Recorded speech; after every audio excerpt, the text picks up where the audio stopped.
Ang pulong sa Dios nagalihok nga gamhanan, buhi ug nagalihok nga gamhanan, labi pang mahait sa espada nga duhay sulab, ug modulot ngadto sa gitagbuan sa kalag ug espiritu, sa mga lutahan ug sa mga kauyukan, ug mutugkan sa mga hunahuna ug katuyuan sa kasing-kasing. Ang tibuok nga kasulatan gipaginhawa sa Dios ug may kapuslanan alang sa pagpanudlo, alang sa pagpamadlong, alang sa pagpanulid ug alang sa pagmatuto sa pagkamatarong aron ang tawo sa Dios mamahingpit, masinangkapan alang sa tanang maayong buluhaton. Study to show thyself approved unto God, a workman that needeth not to be ashamed, rightly dividing the word of truth. Preach the word, be ready in season and out of season, reprove, rebuke, exhort with great patience and instruction. For the time will come when they will not endure sound doctrine, but wanting to have their ears tickled, they will accumulate for themselves teachers in accordance to their own desires, and will turn away their ears from the truth, and will turn aside to myths. Always give yourselves fully to the work of the Lord, because you know that your labor in the Lord is not in vain. As we labor in the Lord faithfully, we wait patiently on the Lord, who makes things grow. Do not store up for yourselves treasures on earth, where moth and rust destroy, and where thieves break in and steal. But store up for yourselves treasures in heaven, where neither moth nor rust destroys, and where thieves do not break in or steal. For where your treasure is, there your heart will also be. For the word of the cross is foolishness to those who are perishing, but to us who are being saved, it is the power of God. Therefore, my beloved brethren, be steadfast, immovable, always abounding in the work of the Lord, knowing that your toil is not in vain in the Lord. Be on the alert, stand firm in the faith, act like men, be strong. Let all that you do be done in love. The harvest truly is plenteous, but the laborers are few. Pray ye therefore the Lord of the harvest, that he will send forth laborers into his harvest. And let us not be weary in well-doing, for in due season we shall reap, if we faint not. For I am not ashamed of the gospel of Christ, for it is the power of God unto salvation to every one that believeth, to the Jew first, and also to the Greek. For therein is the righteousness of God revealed from faith to faith, as it is written, the just shall live by faith. Your word is a lamp unto my feet, and a light unto my path. And the gospel must first be preached to all the nations.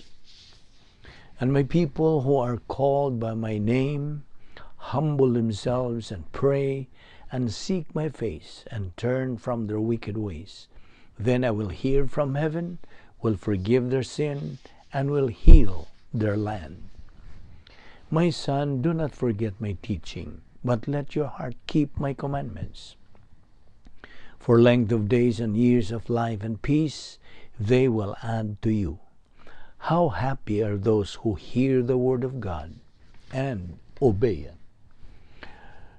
The next few moments are devoted to silent prayer. You have the privacy of your priesthood, the option of rebound or confession, if necessary, to ensure the filling of the Spirit for the perception and metabolization of Bible doctrine. You also have the opportunity of blotting everything else out, except concentration on the teaching of the Word of God. Alang kanimo nga dili pa magtuto, ikaw gidapit sa tuo kang Ginoong Hesukristo, pagdawat kaniya nga imong bugtong o personal nga manluluwas, o kiniagi og pagdawat kanimo sa pulong sa Dios nga nagaingon sa mga buhat 16:31, tumuo ka kang Ginoong Hesus, og ikaw maluwas. Busa mag-ampo kita karon sa hilom.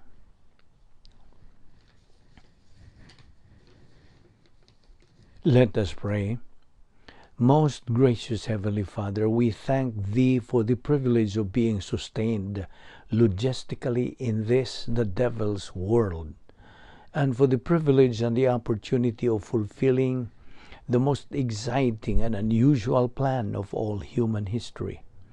We are grateful, Father, that we live in the church age and in no other dispensation where we have been given so much, and where the significance of the ordinary believer is beyond measure.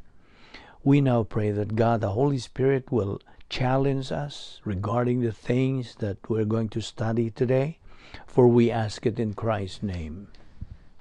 Amen.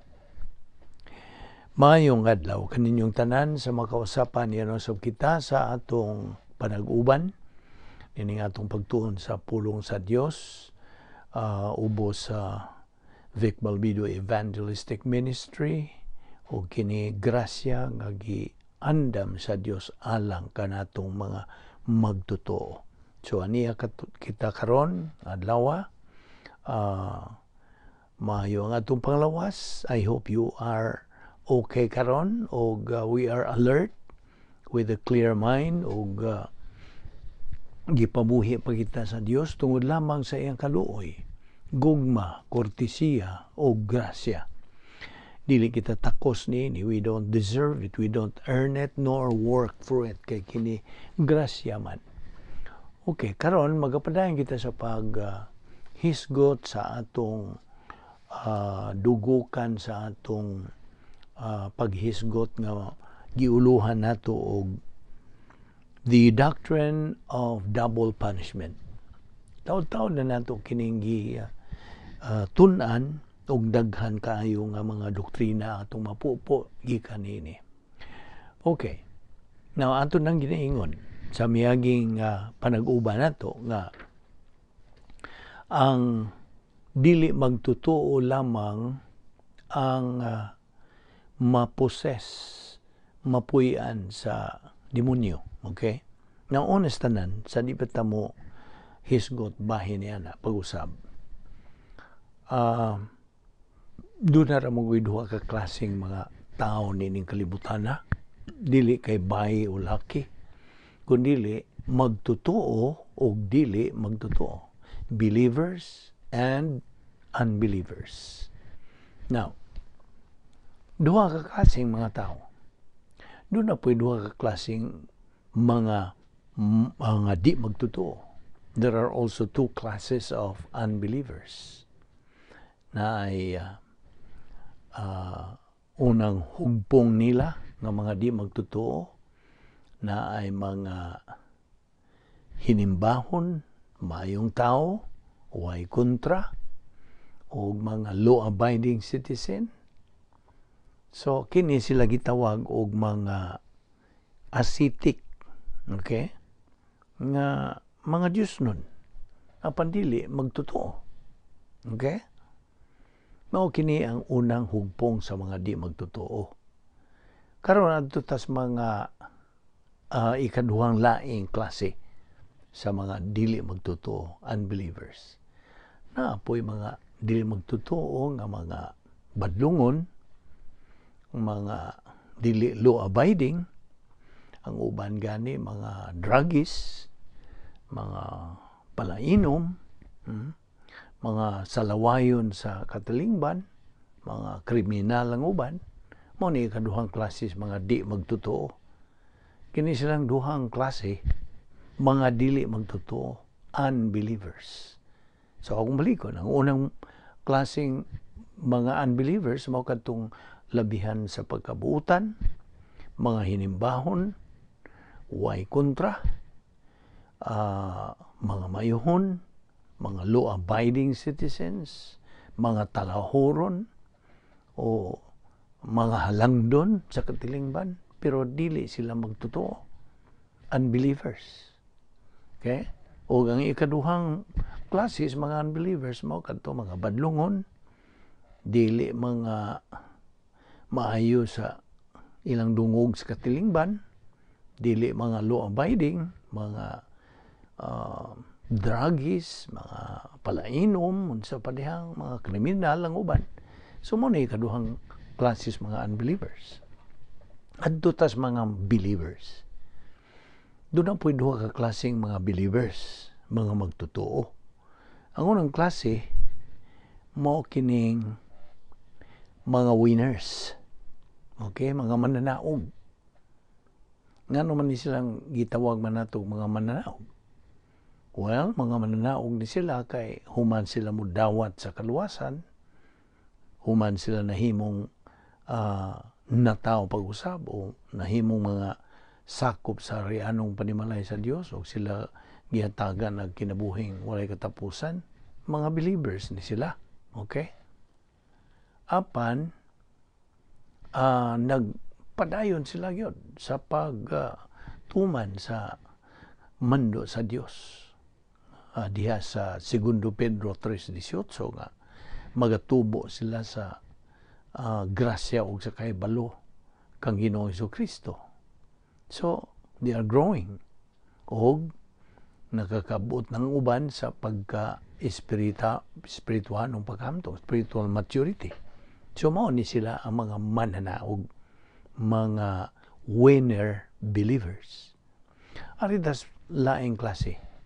Ang atbang nini, mga losers, mga pildiro. Mga pildiro kay ngano, human sila maluwas, wa naman sila pagtagad sa ilang pagka-Kristohanon. Mura sila murag hingbalik sila sa ilang kanhi nga mga uso, mga ilang naandan, pero mga magtutuo na ni sila, luwas na. Kaya mo man ang prinsipyo gibarugan nato sa pulong sa Dios, once saved, always saved. Ini kamatay nini mga klasihas, mga magtutuo, adto sila sa langit. Okay? Apan ang ilang kinabuhi dinhi sa ikaduhang bahin sa plano sa Dios, miserable. Ngano man? Wa man lagi sila gana. Mao to'y kanunan itong hisgot. Way gana, negatibo, imo silang dapiton, mag-Bible study ta, adewa ko'y panahon na busy ko. So, mao ning mga klasihas, mga magtutuo nga mga pildiro. Parihar sila mga dili magtutuong pagkinabuhi nila. Okay? No distinction. Di ni mo mailhan nga sila magtutuo di ay. So, nakita ni mo? Duha ka klaseng mga magtutuo, duha po ka klaseng mga dili magtutuo. Okay. Nakaroon. Ato namang gisgutan last time nga kung ikaw magtutuo na, bisan pa ka og maro kang pagka magtutuo, what I mean is negatibo ka, gipuy-an naman ka ang imong lawas, gipuy-an naman diha sa imong pagkaluwas, di na ka maposes sa demonyo. Di na. Okay? Influence na lang. Okay? Ma-influence ka. Madani ka gihapon. Influence na lang. Dili sila makaposes nimo. So mo to atong gisgutan last time. Kung balikon nga demon possession is only true for unbelievers. While demon influence is for believers only. Excuse me. The greater possibility of being demon influence when a believer persists to be carnal and reversionistic in his Christian life. Magpadayon siya sa pagka-karnal o karon wa man siya manumbaling sa iyang katungdanan nga unta gihatagan na siya kasangkapan sa Dios nga siya may balik unta sa iyang operational divine dynasty, wa man siya magtagad nini, so nun sa mahug na ron siya o pagka-reversionista. Reversionist.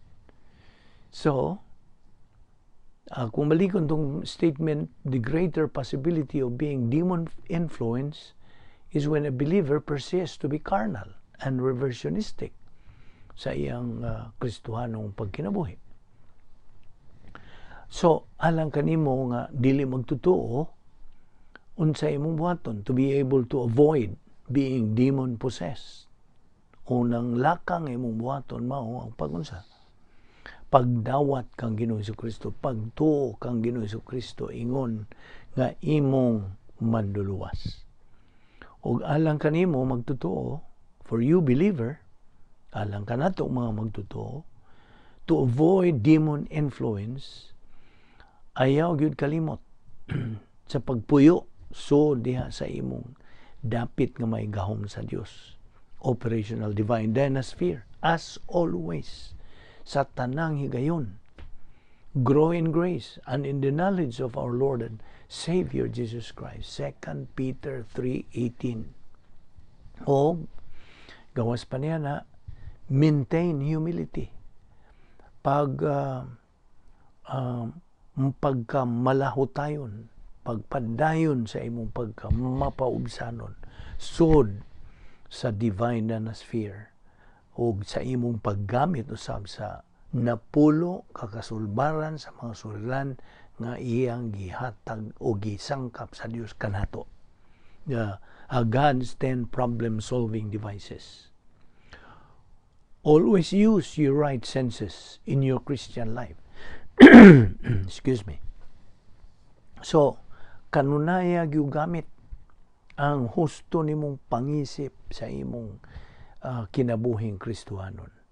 Unya, ayaw usab kalimot sa doktrina sa double punishment. Kini nga atong gitun-an, the doctrine of double punishment. O ayaw usab kalimti katong doctrine of volitional responsibility. Kay naatay kagawasan sa pagpili, sa we have the freedom of choice. Upon with that freedom goes responsibility. Doon natay katungdanan. Ayaw usab kalimti ang doktrina sa punitive suffering, ang disiplina, latigo gikan sa Dios. Kay kining alantuson nimo yatubang kon na kay mga sala nga gihambin diha sa imong kalag din, mahiagom ka sa pagpanton sa Dios. Punitive suffering. Now, ako ang pangutanon, asa man nimo makuha, maangkon ang kusog nimo ingon nga Kristohanon? Where can you find strength? Diha lamang sa pulong sa Dios. Every believer's strength is only in the Word of God. When a believer rejects the truth, the Word of God, he will sooner or later, sa dili madugay, mutuo na siya mga bakak, ang mga bakak ni Satanas, Satan's lies. Whenever we believer, kitang mga magtotoo, face problems in our life, ayaw, dili ta mo tanaw mo focus sa mga suliran, kundi ang spiritual weapon nga anaa nato sa atong kalag, mao atong tutukan dinhi itong mga suliran. You see, today ato naman sad ning hisgutan nga bagang duot sa mga magtutuo, a big majority of believers do not have any clue about the spiritual life. Tagsara nimo kini madungog o makatuni, usa kini ka source kining tinubdan ning atong gitun-an nga ato gyung hatagan og emphasis kini nga unsa ka mahinungdanon sa atong espirituhanong pagkinabuhi, spiritual life. Wa lang gyud makaamgo ang mga kaigsuonan ta mga magtotoo nga kining spiritual life, eusebia sa Grigong pulong, godliness ang pagka-Diyos nun, gihatag kini, gisangkap kini sa Dios kanato. Mao man gani ni iyang gibilin ni Ginoong Jesucristo sa diha nga bungat na siya sa katapusan niyang pagsulti didto samtang gabitay siya sa cross nga tetelestai. Unsa may tetelestai, Hebrewanon nga pulong nga nagpasabot og tapos na, human na ang akong misyon. Diha dungan niya itong pagsulti niya to. Pagbungat niya to, iyang gibilin kining atong gisgutan nga spiritual life. Gibilin ngadto sa tagsa kanatong mga magtotoo. Sakop sa panahon sa simbahan, the church age. Nga nagsugod man tong church age niya tong panahon sa Pentecoste, sa pagkunsan sa Espiritu Santo. Didto mataw the church was born, the church age. Okay, so ang tanan nga tao nga makadungog sa may balita sa kaluwasan ug motuo kang Ginoong Jesucristo, siya automatic nga mahimong sakop sa church age. Mao ni giingon nga we members of the church age, nasuod nining panahon sa simbahan, are members of the mystical body of Christ, the universal church. Ikaw ug ako nga magtotoo. Mao na nga unsa ka mahinungdanon kining spiritual life nga gibilin ni Ginoong Jesucristo ngari kanato aron kita maka kinabuhi usab nga magmadinaugon sa atong Kristohanong pagkinabuhi sama sa iyang pagkinabuhi dinhi sa first advent ni Ginoong Jesucristo. Mao kadto ang nakapahimo niyang mananaog as a winner. You see? Mao na nga diha sa Biblia nagahisgot og nikao, overcomer. Ikaw nga magtotoo nga hamtong spiritually mature believer, giingon ka nga nikao, you are an overcomer. Nga buot pasabot nga you are a winner. You are a winner. O ikaw nakakabot naman sa ang sa unsa katakos na nimo ang imo ng capacity for life in general. Ikaw, you know how to handle life, be it in prosperity or adversity. So mao ni akong gihatagan ning emphasia kining kamahinungdanon sa kinabuhing Kristohanon. Sa akong giingon, a big majority of believers do not have any clue about this spiritual life. Sigihan nato ning hatag og gibugaton niining atong pagtuon sa pulong sa Dios hangtod kini mahimong tinuod, masilsil gyud diha sa imong galamhan ingon nga magtotoo. Kay dili na mahimo niyog ingon-ingonon lang nimo. The spiritual life, the Christian way of life is a supernatural way of life. Hinumdum ka. Mao ka ni definition sa Christian way of life. It is a supernatural way of life, and as such, it demands a supernatural way of execution. Mao na, dili ni talagsaon. Talagsaon ra kini. Dili talagsaon kini unusual or supernatural. Dili ni natural. Mao na nga, ang Kristohanong kinabuhi is not a joke. In fact, it is a very adventurous, thrilling, and sabi ni Saya, kulbahinam kining matang sa pagkinabuhi. Kun ikaw nahisibo diha sa tugon o mando sa Dios nga ikaw mutuman sa protocol nga plano sa Dios sa imong kinabuhi, your life. You see, I'm referring to your very own life as a believer, because God means business. Mao toy akong gi-emphasize nimo. God means business. He means what He says, and He says what He means. Mo na nga angay kana matnguna natong mga Kristohanon. What God is after is our ability to face any problem or adversity, and not to forget to use 1 John 1:9, ang recovery technique. These are steps to follow. God's open secret in order to become winners in life. Mao man na itong tumong. God wants us to become winners. The Lord Jesus Christ become a winner sa langit nung away.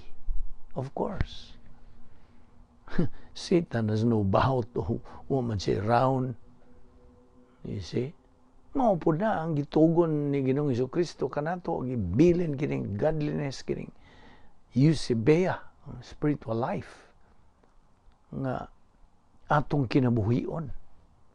Anha nimo matagam tami unsa kamabulokon di ang kinabuhing Kristohanon nga nasibo natunong ang imong kinabuhi sa plano sa Dios. So don't forget, ayaw gyud kalimti ang pagpuno sa Espiritu Santo pinaagi sa paggamit nimo sa prinsipyo sa 1 Juan 1:9. Ato kang gipangutana last time, unsa man ang reversionismo? Reversionism. Ang reversionism, ang tubag nini is perpetual carnality. Ang imong pagpadayon sa pagkakarnal. Now, the longer a believer resides in these cities, kantong dapit nga may gahom ni Satanas, CD1, CD2, CD1 ang arrogance complex o ang CD2 mao hatred complex. So the longer a believer resides in the cities, the greater the degree of demon influence. Mao na. That's right. Samot ng pagka vulnerable nimo. Open na gyud kayo. Dayag nagyug ka kayo, nga kanunay nagyug kang ma-influence sa demonyo. Kaya wa may suod yan sa imong alimpatakan. Wa man kalagi panahon man kaha, wa man kay panahon sa pagtuon sa pulong sa Dios. By the way, kini pagtuon sa pulong sa Dios, wa man kumagaingon kinirang maong tinubdan o source. Usa lang kini.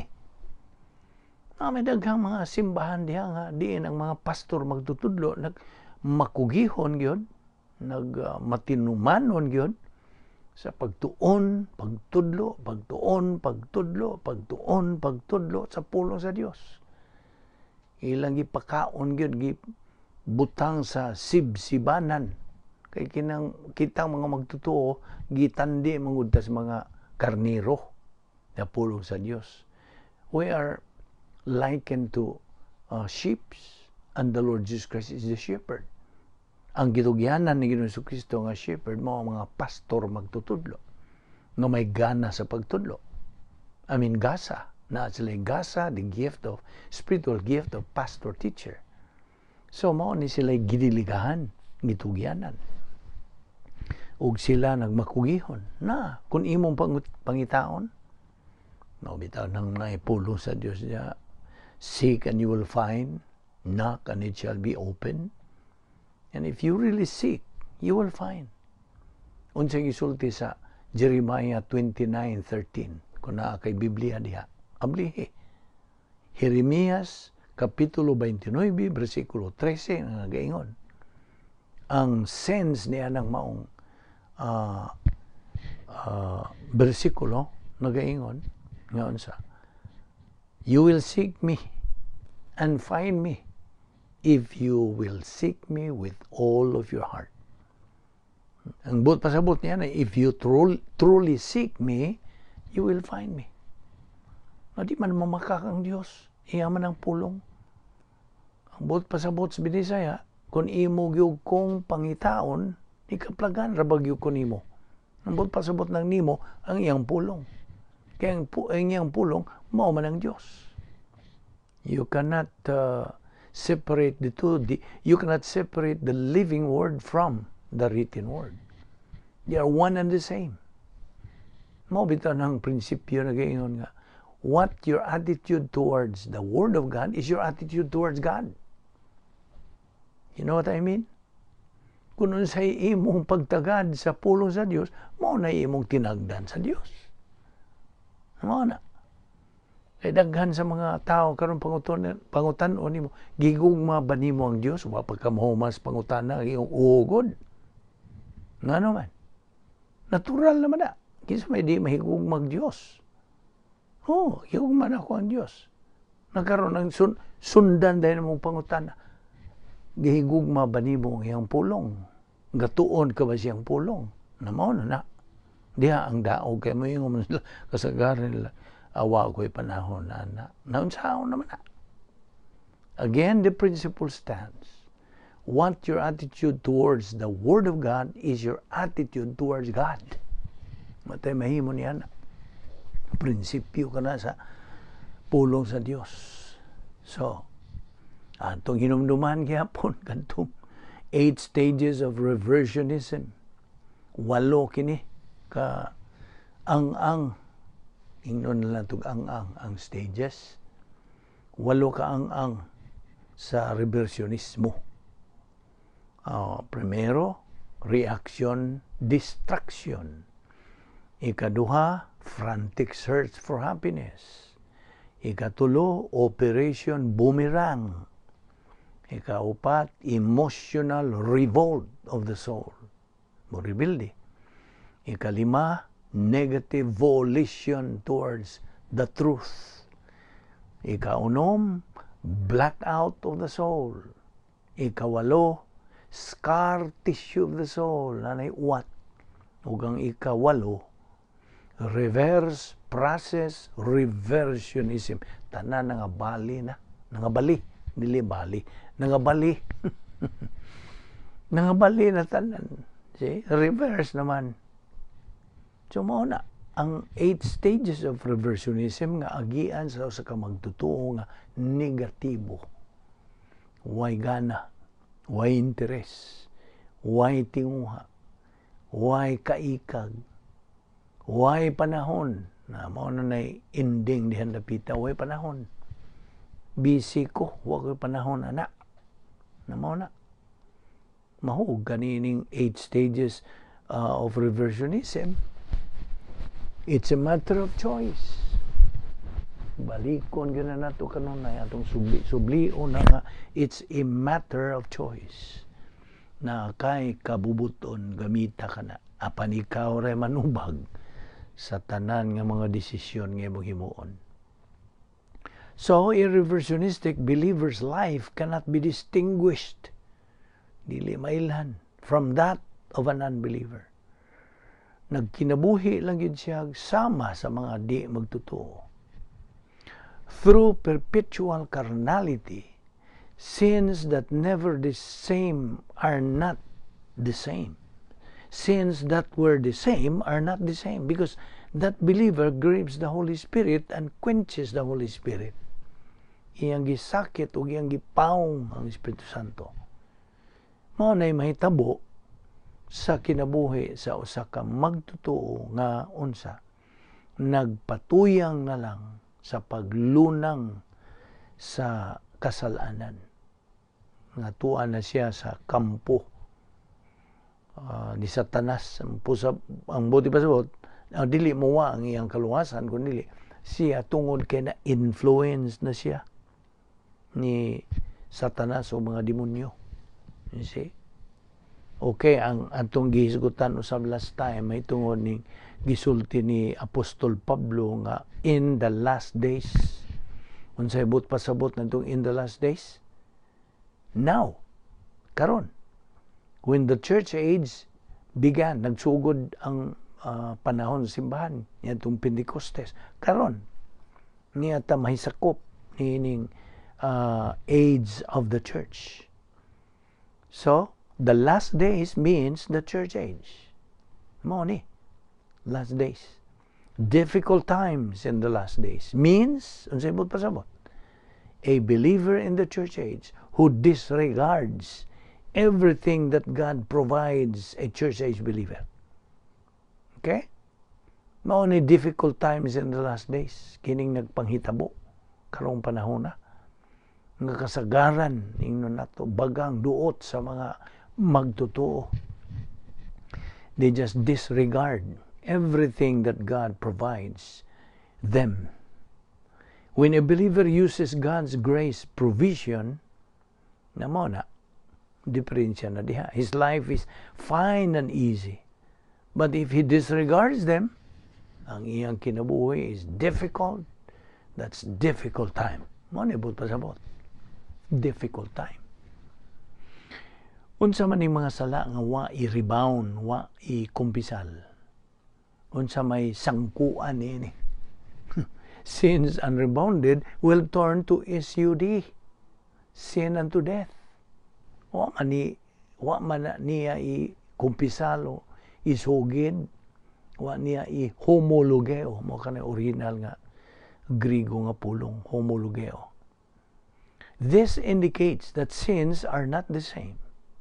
When we sin, kung kita makasala, ang kinaiyang makasasala mo take control sa atong kinabuhi. Matngunan gyud na nato. Sa igayon nga makabuhat ang sala. Sala sa una-una, sala sa dila, sala nga makita, sala nga sa buhat.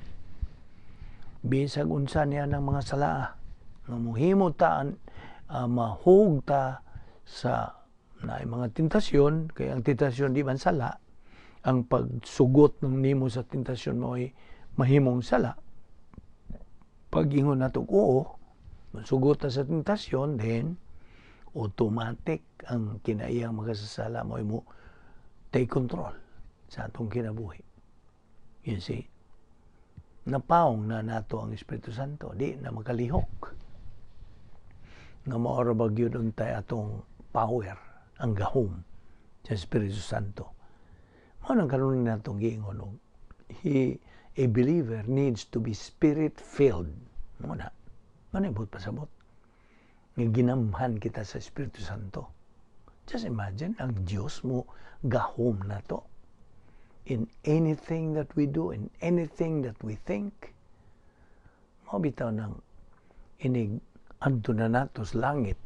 Kita ang mga magtotoo, matubang naman kita ni Ginoong Hesukristo, o mga utanas Ginoong Hesukristo.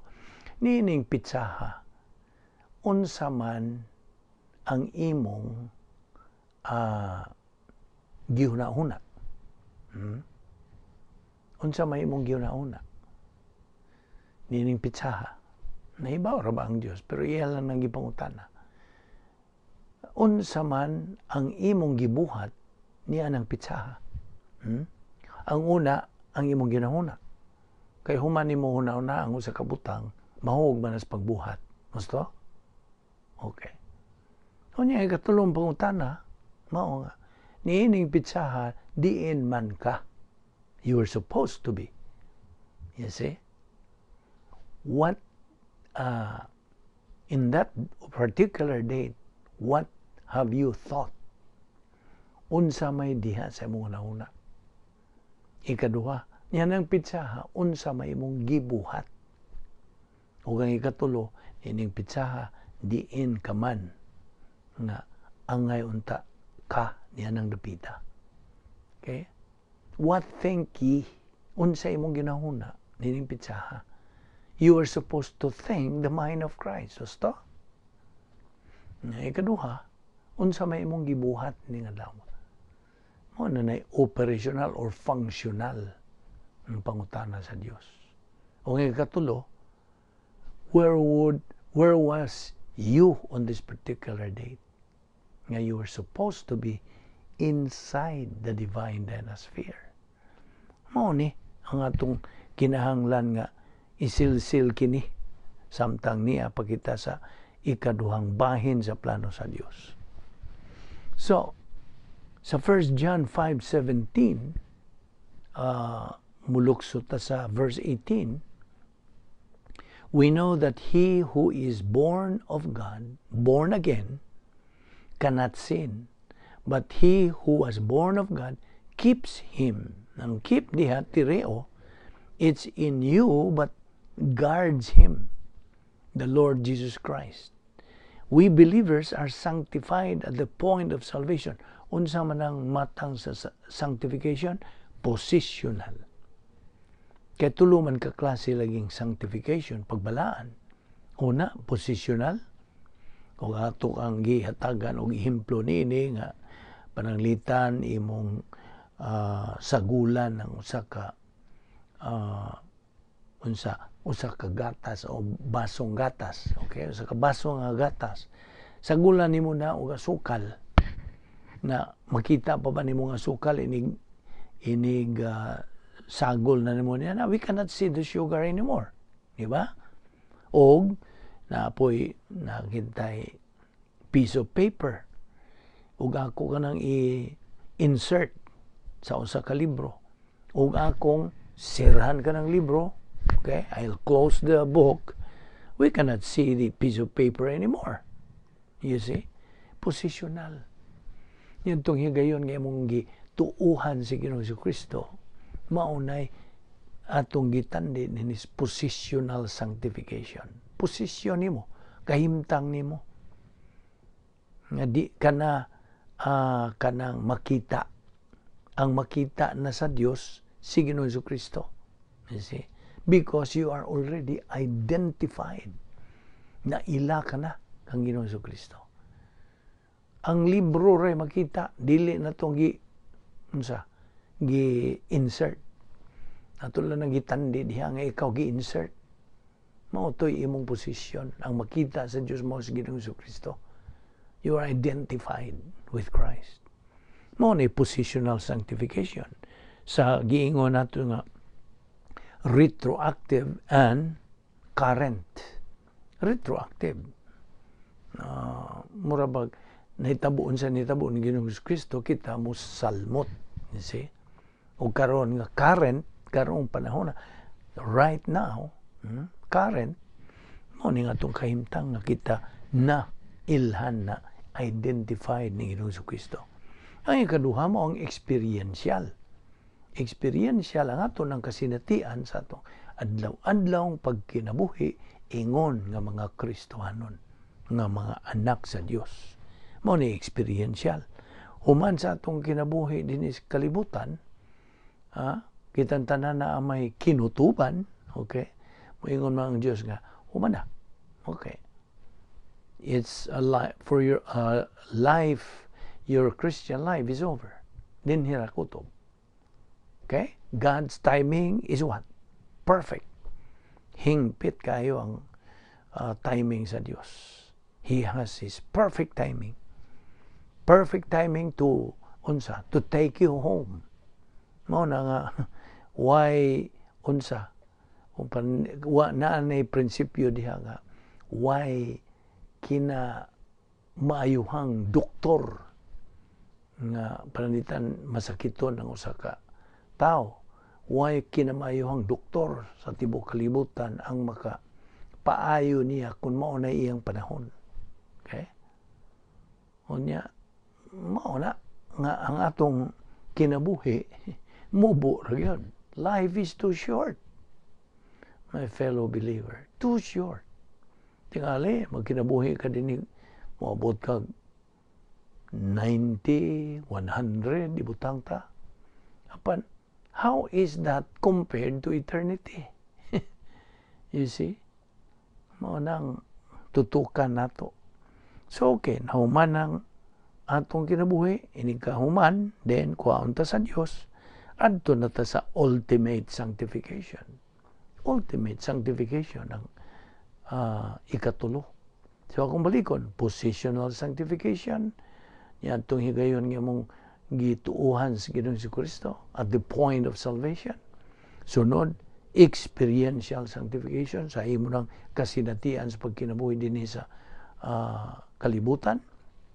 O kang ikatulo, ang imo ng pag-uban sa Dios dito sa himaya sa Dios. O mo na ultimate sanctification. So, what is your position as a Christian right now? We have to know that through the lenses of Bible doctrine. Now, what is pictured here is the believers being reversionistic and perpetually carnal who become casualty in the angelic conflict. Kay casualty man yun ang usa ka carnal o reversionistic na believer. Casualty. sa bugno nga espirituanon, spiritual or angelic conflict. So we have seen already that the last days, ang buot iba sabot, mao ang church age where many believers are too negative towards doctrine. Too negative. Murag, grabe ra ilang pagka-negatibo. Well, we have to remember again volitional responsibility and divine punishment. Sins that would lead to death are sins not rebounded. Sins that do not lead to death are sins that are rebounded.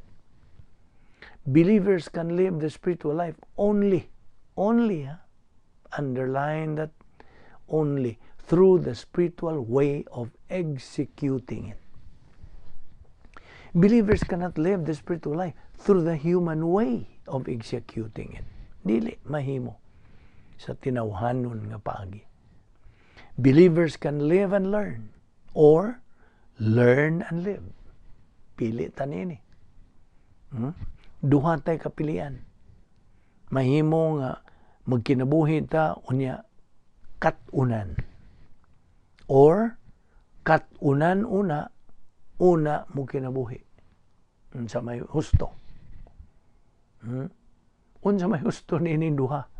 Live and learn or learn and live. It's a matter of choice ra ba? Papilion ta niini. It should be learn una.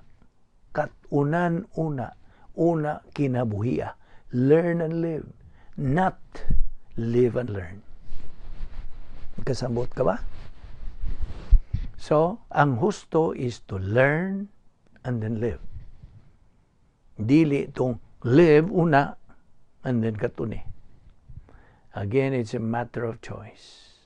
Natay kagawasan sa pagpili.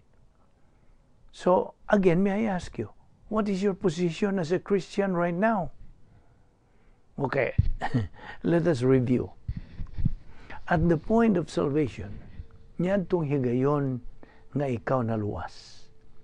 Ikaw gipinaglain, you were set apart to God, ngadto sa Dios. Unsay but pasabot niya na? What does that mean? In a split second after salvation, split second, tingali, mas labaw pagkapaspas niya na, 1/60th of a second, tingali, you became a child of God. Usa na. You were baptized by God, the Holy Spirit. Ikaduha na. You were sealed by the Holy Spirit. Ikatulo na. Etc. Daghan kayo nga mga kaayuhan, spiritual assets nga gihatag sa Dios. Niya na yung higayon nga imong gituuhan, gidawat si Ginoong Jesucristo ingon nga imong personal nga manluluwas. Now, mubalik ra gud ta gamay niadtong 3 sanctifications.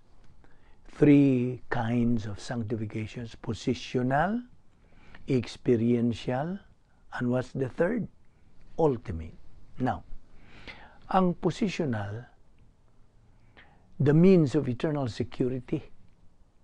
We were entered into union with the Lord Jesus Christ. We share Christ's kingship, sonship. Kita misalmot. Okay? Ambit. Okay, I think that's the right Visayan word. Miambit kita sa pagkaharianon ni Ginoong Jesucristo ug sa iyang pagkaanak, sonship. Mo na positional. Sa experiential, mo na ni ang daily experiences in our Christian life. Kini ba karon? Mo ni experiential sanctification nga process, daily experience. Ug ang ikatulo lagi ultimate dito sa langit uban na sa Dios, dito sa iyang himaya, there's no more old sin nature. No more sin in heaven. Wala na. Wala na'y kinaiyang makasasala dito. Wala na'y luna. Wala na'y sala. Okay? It's perfect. So, We have three positions when we were saved. In the positional sanctification, we were supposed to be sinless. Why? Kinahanglan unta kita nga wa gyoy sala. Why? Because we were born again inside the divine atmosphere. The Holy Spirit sealed us. Timbre kanato permanently. Permanente man tong iyang pagtimbre. They were all automatic. Okay? Automatic kadtong tanan. Seconds after that happens, we immediately face the experiential sanctification. Mo na atong giatubang dayon. After few seconds, human tamaluwas. So, volition is now at stake after salvation. Mo na, so good na. Ang isyo nga atong giatubang kanunay mo nga atong volition, atong kaugalingong kamubuton. Now, sa 1 John 5:16, there are believers who commit sins. In the positional sanctification and ultimate sanctification, the believer do not sin. Sinless. In the positional sanctification o ultimate sanctification, only in the experiential sanctification that believers commit sins. That's why God's grace provides believers 1 John 1:9. Rebound. Mo na hinungdan. Nagisangkapan ta sa Dios. Kay dinhira man sa experiential sanctification nga kita makabuhat og mga sala. Dili niya tong positional sanctification. Kay automatic man nga niya tong higayon nga kita midawat mituo kang Ginoong Kristo. We were born again inside sa divine atmosphere. Inside. So, ang Espiritu Santo mitimbre man nato permanently. Automatic na ganito. Anhira sa experiential sanctification nga kita makabuhat og mga sala. That's why God's grace provides believers. Sa 1 John 1:9. Unsay gisulti sa 1 John 1:9 atong sublion na usab. If we confess our sins, God is faithful and just to forgive us our sins and to cleanse us from all unrighteousness. Tanan nga mga dili unsa all unrighteousness. Okay? Padud katong tanan sa Dios. Remember, rebound is not a license to sin. Atong sublion tos pag state nimo kay naiuban pangawa pag yun ni mahimong tinuod o masilsil. Rebound is not a license to sin. It is a license to what? To serve. Yan sao man nimo pag alagad sa Dios ko na kay gihambin ng mga sala. Di mahimo. Okay? So, ang pag-rebound, ang imong pag-kumpisal, lisensya na. Dili sa pagpakasala, kundi pag-alagad sa Diyos. God always reminds believers to reside in the divine atmosphere, which is the normal life of every believer. Mao nay normal nga panginabuhi. Normal nga puloy-anan sa tanan nga mga magtotoo. Na kung wa ka magtuon sa pulong sa Diyos nga sama nini, unsa man nimo pakibaw? Nga naa tay normal nga kanang normal nga panginabuhi. Wa tay alamang. Sige lang tingali tag sunod sa mga tulumanon sa atong pundok, sige tagsimba. Kaya nga naman mo simba man, routine. Wahi, meaning, mo bitaw ng giingon ang prinsipyo ng tingbabaw nga ritual without reality is meaningless. Way kahulugan. But ritual with reality is meaningful. Na kahulugan. Mga na nga, moral na og kanang routine ba lang, o wa na tinuod nimo. You see? Wa kay balo sa behind niya na unsay kahulugan sa luyo niya na. Sunod-sunod lang po ka. Mo na diha ang makaluluoy gud ang usa ka magtotoo nga ingon niya na. Nga igo lang kita gapahinumdom sa tagsan to kaugalingon. Let us remember that the Christian way of life is a life full of challenges, thrilling, exciting kind of life. Nakadungog ka ba? That the Christian way of life is a life full of challenges, thrilling, exciting, fabulous kind of life. Ngano? Ibaw ka ngano? Naibaw ka ba? Because it is God's perfect way of life, which is a supernatural and unique life. Na hingpit kining paagi sa panginabuhi.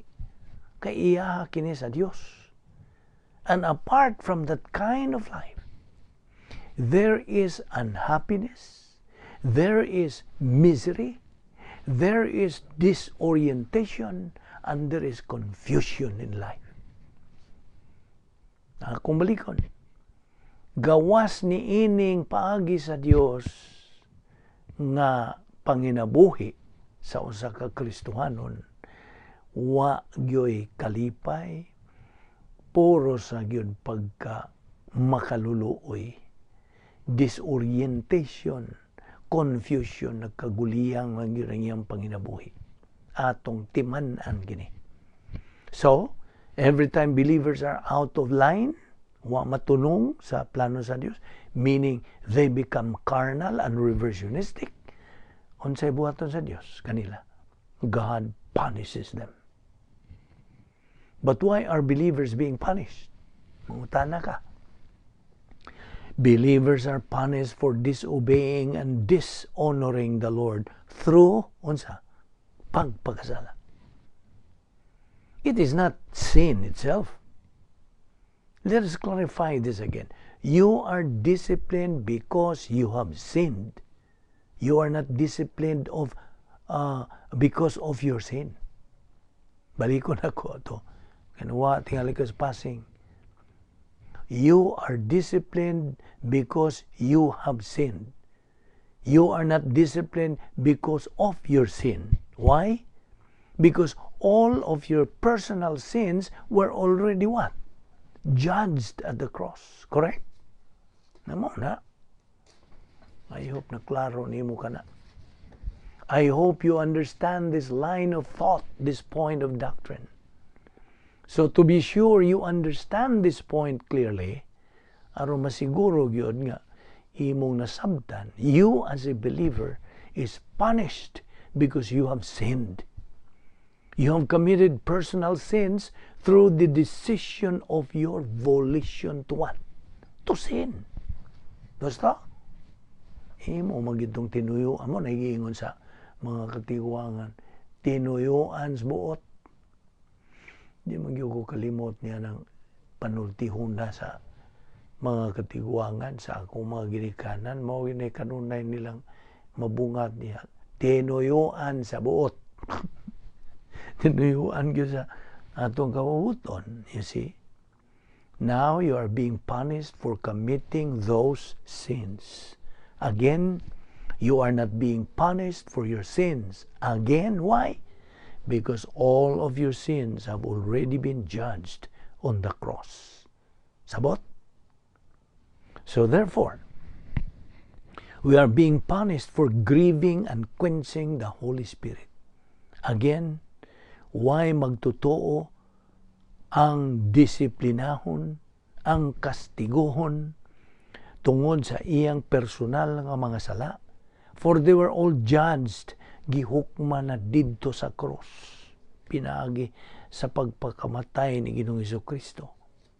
Forgiveness of post-salvation sins is based now on acknowledging those sins judged on the cross. But punishment is based on failure to fulfill the principle of experiential sanctification. Angay natong hinumduman kanunay that we are already set apart, gipaglain kita We are supposed to be sanctified. Supposed to be. Kinahanglan na unta kitang makamgo niya na we were supposed to be sanctified. But why is it that we do not act like, think like, live like sanctified ones? Ngano man? Ngano? If that's what is true to us, or that's our actual condition, then unsa comes punishment or discipline from God. Gusto? That's the reason why mo kini hinungdan ngano. God's word reminds us believers not to resent, not to resist, not to feel bad every time God punishes or disciplines us, because what God is showing us is His care, ang iyang pag-atiman kanato, pag-amuma kanato, His concern, His love toward us. Yes, God couldn't care less. He sees to it that we always come to our senses when it comes to fulfilling His protocol plan for our life. God, as we know from His word, means what He says, and He says what He means. He is dead serious to His word. So when God punishes us because of our disobedience, let us remember this. Inumduman na to kini. We ought to accept His punishment with willingness on our part, with humility on our part, with gladness on our part. Convinced, of course, by the fact that God is actually manifesting His undying love and care for us, His children. Mga anak kunta niya. It is not God's desire to hurt us. Dili iyang tinguha ka na nga pag-devastate us, pag-daot ka na to harm us, but to remind us. Pagpahinumdum ka na to nga unta makaamgo kita, makahinuklog kita, to caution us that it is miserable to be out of His will, out of His plan. Remember, fellow believer, God's plan is unsa, the best and the highest. In fact, God's plan is unsa, a problem identifier, problem anticipator, problem preventor, and problem solver. Gawas pa nga the best and the highest, problem identifier, kaila ka dahil nga kinina ay problema umaabot, problem anticipator, o ikaw maka-anticipate. Maka-alinggat ka dayon, nga wa pa moabot. Unya, problem preventor, mo'y makasanta. I hope that is the right Visayan word. Makasanta sa suliran, o unsa, makasulban sa suliran. Mao na ang plano sa Dios. God indeed is so gracious to make us realize how He loves us, how wonderful His plan is for us. So much so that He cannot bear to see His children going out of line. Maunay kamatuoran diha. Dili gyud makaako ang Dios pagtan-aw kanimo nga ikaw anaas pagka makaluluoy og alaot nga kahimtang. Dili siya makaako. You see? So mao kini atong gibalik-balik, subli kini pag pahinumdum sa tag-sa kanato nga kita makaamgo untas panahon nga ma-out of line kita. O ganto kining ipadayon sa sunod nga higayon. Gidapit kagyapon sa pagpakiguban aron na apatay daghan kaayo nga mga pagtulunan nga atong pagahisgutan na arana kanimo mo pahimos nini og di. It's a matter of choice. Magampo ta. The scripture declares God in this manner loved the world, that He gave His only born Son, that anyone believing in Him may not perish, but have everlasting life. For God sent not His Son into the world to condemn the world, but that the world through Him might be saved. He that believeth on him is not condemned, but he that believeth not is condemned already, because he hath not believed in the name of the only begotten Son of God. Si Ginoong Hesukristo miadto sa cross. Namatay siya tungod sa atong mga sala, tungod sa mga kasalanan sa tanang kaliwatan sa tao. Iyang gitangtang ang babag tali sa tao sa Dios, so that man can step across into eternal life by trusting in Christ as Savior. And therefore, samtang ikaw nagalingkod sa imong nimutangan karon niining adlaw, with your eyes closed, to assure you of privacy, ana kay kapilian right now of making the greatest decision of life, the decision that brings you everlasting life, deliverance from the wrath of God to come the lake of fire, becoming a member of the royal family of God, having righteousness imputed to you permanently, and that is the decision to trust in Christ as your Savior. To believe that He died on the cross for your sins. That is the only thing that you have to do to get eternal life. And that's the only thing that you can do to get eternal life. You cannot do anything else. In response to the question, sirs, what must I do to be saved? The answer came back, believe on the Lord Jesus Christ, and thou shalt be saved. The way to eternal life is faith in Christ. Therefore, believe on the Lord Jesus Christ, and you will be saved. Let us pray. Father, we are indeed grateful for the privilege of studying your word so briefly today. We ask that you will open our hearts to these things, increase our perception, our comprehension of them, for we ask it in Christ's name. Amen.